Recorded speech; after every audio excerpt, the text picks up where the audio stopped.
उद्यापासून कर्जमाफीचे पैसे खात्यात जमा होणार आहे। शेतकऱ्यांचं 2 लाखांपर्यंतचं कर्ज माफ होणार आहे।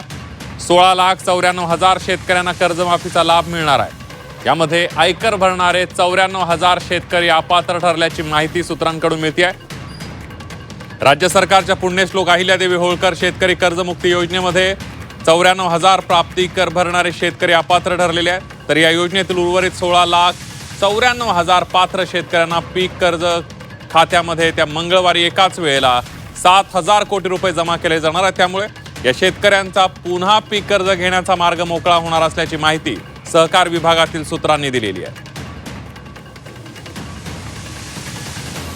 त्यामुळे राज्यातल्या शेतकऱ्यांसाठी एक मोठी बातमी आपण बघतोय। कर्जमाफीची रक्कम उद्या खात्यात जमा होणार आहे। शेतकरी कर्जमाफीबाबतची एक मोठी बातमी, राज्यातल्या शेतकऱ्यांना दिलासा देणारी बातमी।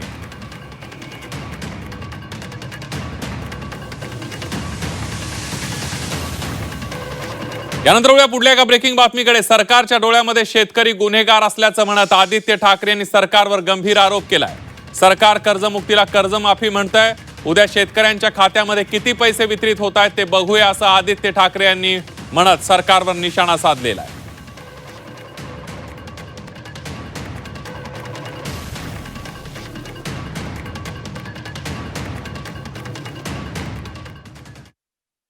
पीक विमा असेल किंवा हे आता कर्जमुक्ती, हे सरकार कर्जमाफी बोलतं, कारण ह्या सरकारच्या डोळ्यात शेतकरी हे गुन्हेगार असतात आणि म्हणून सतत कर्जमाफी असं हे सांगत असतं। आता उद्यापासून जे वितरित होतील खरोखर किती कोणाला मिळतील, काय मिळेल, हे उद्याचं सगळं झाल्यानंतर आपल्याला कळेल। खरोखर शेतकऱ्याची मदत व्हावी ही आमची मनापासून इच्छा आणि म्हणून आता आम्ही त्याच्यात काही बोलणार नाही।